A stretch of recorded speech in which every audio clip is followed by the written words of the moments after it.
মধ্যপ্রাচ্যের আকাশে যখন যুদ্ধের ধোঁয়া, বিশ্বের জ্বালানি বাজারে যখন চরম অনিশ্চয়তা, ঠিক তখনই এলো এক বিস্ময়কর ঘোষণা।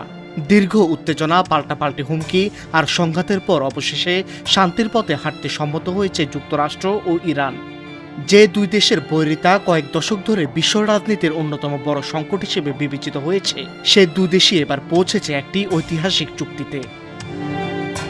পাকিস্তানের প্রধানমন্ত্রী শাহবাজ শরীফ সোমবার ভোররাতে সামাজিক যোগাযোগ মাধ্যম এক্সে এই তথ্য জানিয়েছেন। তিনি লিখেছেন, আগামী শুক্রবার সুইজারল্যান্ডে আনুষ্ঠানিকভাবে এই চুক্তি সই হবে।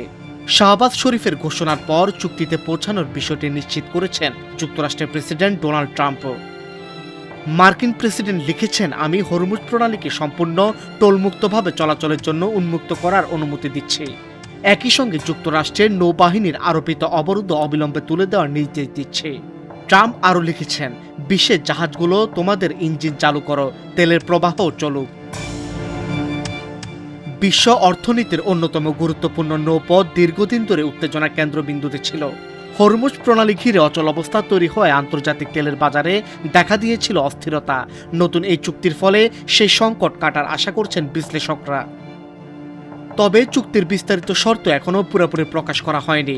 বিভিন্ন সূত্রের তথ্য অনুযায়ী এতে লেবানন সহ বিভিন্ন ফ্রন্টে সামরিক অভিযান বন্ধ, মার্কিন নৌ অবরোধ প্রত্যাহার এবং হরমুজ প্রণালী পুনরায় খুলে দেওয়ার বিষয় অন্তর্ভুক্ত থাকতে পারে। এদিকে ইরানের রাষ্ট্রীয় সংবাদ মাধ্যম চুক্তিটিকে তেহরানে কূটনৈতিক বিজয় হিসেবে তুলে ধরেছে।